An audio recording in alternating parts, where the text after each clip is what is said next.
네, 일본 규슈의 강진 여파가 채 가라앉기도 전에 오늘 아침 남미 에콰도르에서 또다시 규모 7.8의 강진이 발생했습니다. 이른바 불의 고리라 불리는 환태평양 조산대에서 강진이 따르고 있습니다.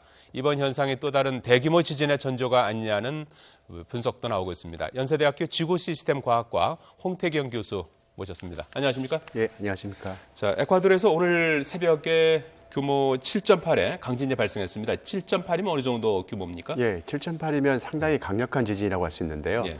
우리가 2009년도 IT 지진이 있었는데 IT 지진의 규모가 7.0이었습니다.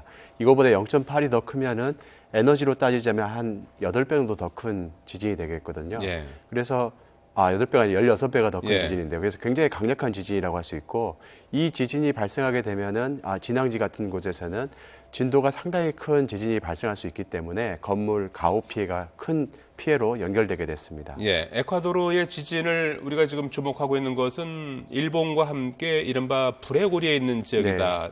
환태평양 그 지진대에 있기 때문이다. 이제 이런 얘기를 많이 하는데 네. 그게 어떤 지역을 말하는 겁니까? 예, 태평양 주변에서는 크고 작은 지진들이 많이 일어나는데요. 예. 그래서 우리가 환태평양 지진대라고 읽고 있습니다. 이 예. 그림에도 나오고 있듯이 태평양 주변에는 여러 개의 판들이 충돌하고 있는데요. 태평양 중앙해령이라고 하는 곳에서는 태평양판과 나즈가판이 만들어지고 있고 서쪽으로 태평양판이 이동하면서 일본 열도와 충돌을 하고 동쪽으로는 이 나즈가판이 충돌하면서 동쪽으로는 나즈가판이 이동하면서 남아메리카와 충돌하고 있습니다. 예. 이렇게 충돌하다 보니까 이 지역을 따라서는 크고 작은 지진들이 많이 발생을 하는데요. 예. 과거로부터 규모 8.5가 넘는 초대형 지진들이 다 이 대역들에서 발생하게 됩니다.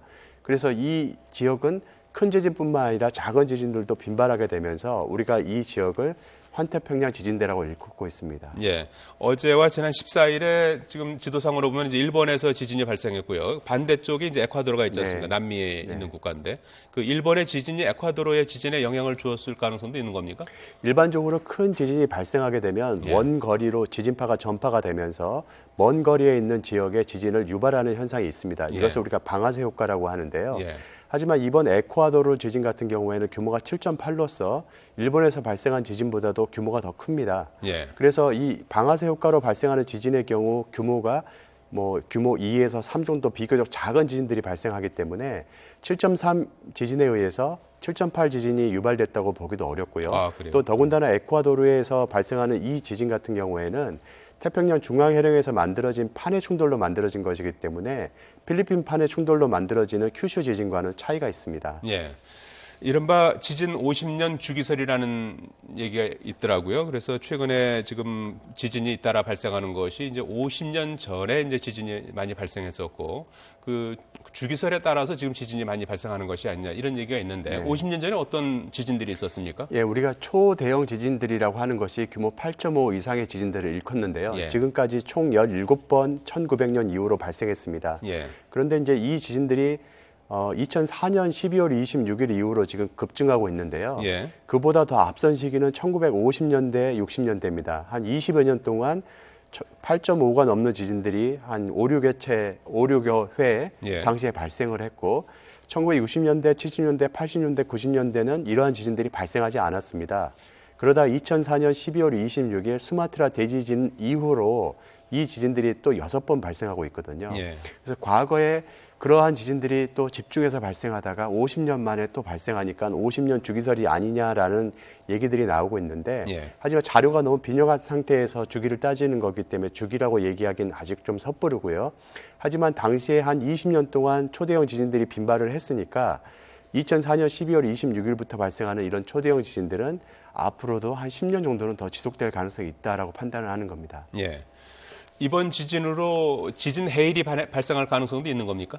네, 이제 해양에서 발생하는 지진 같은 경우에는 지진 해일을 동반할 가능성이 큰데요. 예. 특별히 이 판과 판이 충돌하는 지역에서는 판의 충돌대를 따라서 지진이 발생을 하기 때문에 역단층 지진이 발생하기 쉽습니다. 예. 이 역단층 지진은 한번 발생하게 되면 순간적으로 많은 바닷물을 걷어 올리기 때문에 이 바닷물에 의해서 지진 해일이 발생하게 됩니다. 예. 대표적인 예가 2004년 12월 26일 날 발생했던 수마트라 대지진이고 당시에 이 1,200km가 넘는 지역에서 해일이 발생을 했거든요. 예. 그다음에 동일본 대지진도 마찬가지로 강력한 지진 해일이 발생한 바 있습니다. 예. 이번 에콰도르 지진도 판의 충돌대에서 발생한 지진으로서 초기에 이제 지진 해일 경보가 울렸었거든요. 예. 하지만 딱히 큰 지진 해일이 발생하고 있다라는 보고는 없습니다. 예. 근데 추가적으로 지진 해일에 대한 걱정은 조금은 좀 안 해도 될 것 같고요. 어떻습니까? 오늘 그 일본에 이어서 에콰도르에서 지진이 발생했는데 에콰도르를 포함한 브레고리 지역에서 추가 지진 가능성이 있다고 보십니까? 예, 이 환태평양 지진대는 예로부터 지진들이 많이 발생하는 지역들로서 또 판이 빠른 속도로 충돌하고 있는 지역입니다. 예. 이 지진대에서는 원래 응력이 많이 쌓여 있는 상태이기 때문에 굉장히 많은 지진들이 원래부터 예상이 됐던 지역들이거든요. 그런데 이제 에콰도르에서 규모 7.8 지진이 발생을 하면서 인근 지역에 추가적인 응력을 더 가하게 되면서 또 다른 지진들을 유발할 수 있는 가능성은 아주 높다고 할 수 있습니다. 일본 규슈 지역에는 강진이 연이어서 일어났고요. 또 뭐 여진이 수백 차례 있었다고 해요. 이렇게 그 지진이 잇따라 발생하는 원인은 무엇입니까? 네, 이 큐슈 지역은 본래 내륙 지역에 해당되는 지역인데요. 예. 이 지역 내륙에서는 지진들이 그렇게 많이 발생하진 않았습니다. 예. 일반적으로 필리핀판과 일본 열도가 충돌하는 지역을 따라서, 즉 난카이 해구 지역을 따라서 지진들이 많이 발생을 했는데 내륙에서는 많이 발생하진 않았거든요. 근데 이번 지진 같은 경우에는 큐슈 내륙에서 발생한 지진이고 처음 지진은 규모 6.5, 그 다음 지진은 7.3 정도로 굉장히 큰 지진이 발생했습니다. 예. 이 여진들은 큐슈 남서 지역에서부터 북동 방향으로 일렬로 늘어서면서 지금 여진들이 발생하고 있거든요. 예. 그래서 이 북동 지역에서는 아직까지 큰 지진들이 발생하지 않고 있는데 이 지역에서 추가적으로 단층이 발달하면서 규모 7점대의 큰 지진을 발생할 가능성도 있기 때문에 계속적으로 살펴봐야 하는 상황입니다. 동일본 대지진이 발생한 것이 2011년이었지 네. 않습니까? 그리고 5년 전에 대형 지진을 이제 겪은 일본으로서는 이제 지진에 대한 공포감이 이제 이만저만이 아닐 텐데요. 특히 그 이번 지진으로 일본의 대지진 공포 가능성이 제기되면서 지진 공포가 확산되고 있다고 하는데 그럴 가능성도 있다고 보십니까? 네, 그 동일본 대지진은 태평양판과 일본 열도가 충돌하는 곳에서 발생을 했습니다. 예. 그래서 일본 열도 북쪽 지역에 주로 이제 큰 피해를 일으키면서 여러 효과를 만들어냈는데요. 하지만 이 동경 앞바다를 기준으로 해서 남쪽 지역은 난카이 해구 지역이라고 하면서 필리핀판과 일본 열도가 충돌하는 지역입니다. 이곳에서는 예로부터 150년 혹은 250년 주기로 큰 지진들이 발생을 하고 있는데 예. 규모가 7점대 후반에서부터 8점대까지 지진들이 규칙적으로 발생하고 있습니다. 예. 동일본 대지진 후에 일본 정부는 이 지역에 대한 연구를 하면서 이 난카이 해구가 이 세 지역으로 나눠지는데 세 지역이 한꺼번에 부서지게 되면 규모 9.0에 이르는 큰 지진도 가능하다는 보고를 했습니다. 예. 규모 9.0이면 동일본 대지진과 맞먹는 규모의 지진이 되는데 이 경우에는 일본 열도 남부 지역에 굉장히 큰 피해를 일으킬 공산이 아주 큽니다.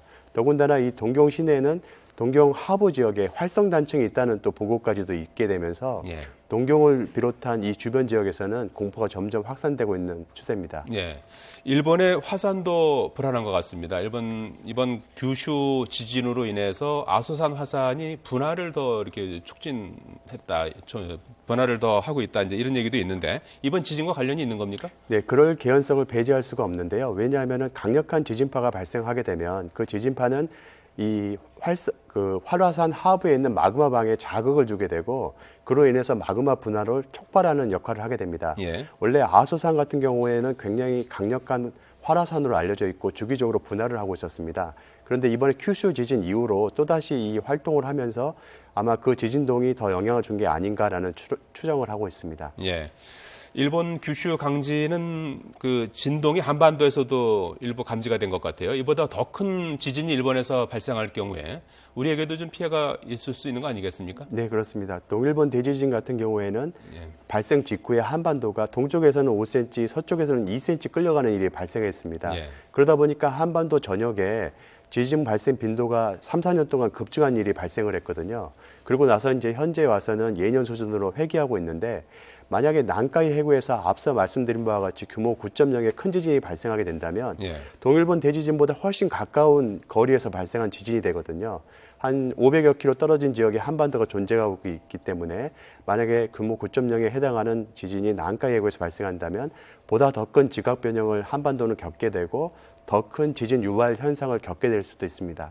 더군다나 한반도는 과거에 규모 7.0에 육박하는 지진이 있었다고 지금 보고가 되고 있기 때문에 네. 이런 지진이 앞당겨서 발생할 가능성도 배제할 수 없습니다. 그에 따른 혹시 뭐 지진에 대한 대비, 뭐 지금이라도 좀 우리가 해야 될 게 있다면 어떤 걸 말씀하시겠습니까? 우리나라 같은 경우에는 지진이 빈발하는 국가는 아니지만 예. 지진이 발생할 잠재성이 높은 국가입니다. 예. 단 한 차례의 지진이라도 발생하게 되면 큰 피해로 연결이 되기 때문에 지진에 대한 대비가 필요한데요. 예. 그렇다고 해서 언제 발생할지 모르는 지진을 위해서 막대한 돈을 쏟아붓기도 어려운 상황이거든요. 예. 그래서 우리나라는 제일 필요한 것이 무엇이냐면은 지금 내진 설계 기준안이 잘 통과돼서 내진 설계대로 건물이 지어지고 있는데 그뿐만 아니라 각 지역별로 어느 지역이 가장 위험한지에 대한 지진 위험성 조사를 먼저 하는 것이 시급하고요. 예. 기초 조사를 해서 기초 자료를 쌓는 것이 아주 필요하다고 할 수 있습니다. 예. 뭐 일상적으로 생활하면서 일반 그 개개인들 입장에서도 혹시 지진이 발생했을 때는 어떤 식으로 대처하는 게 좋을까요? 예, 지진이 발생했을 때 지진이다 하고 대피하는 것은 사실 너무 느리고요. 예. 지진동이 느껴질 때는 가장 중요한 것은 머리와 몸을 보호하는 게 최선입니다. 예. 그래서 땅이 움직이는 어떤 느낌이 든다면 책상 밑으로 바로 숨는 게 필요하고요. 예. 그다음에 탈출구를 확보하는 것이 그다음 차선책이거든요. 그래서 지진동이 느껴질 때는 창문이나 문 같은 것들을 열어놓고 탈출구를 확보해 놓은 상태에서 이 책상 밑으로 좀 몸을 숨기고 있다가 예. 지진동이 멈추면 곧바로 건물 밖으로 나가야 됩니다. 그 이유는 그 후에 따르는 또 다른 본진이나 더 큰 지진이 발생할 가능성에 대비해서 건물 밖으로 나가는 것이 가장 급선무라고 할 수 있습니다. 예. 도움 말씀 고맙습니다. 연세대학교 지구시스템과학과 홍태경 교수였습니다. 고맙습니다.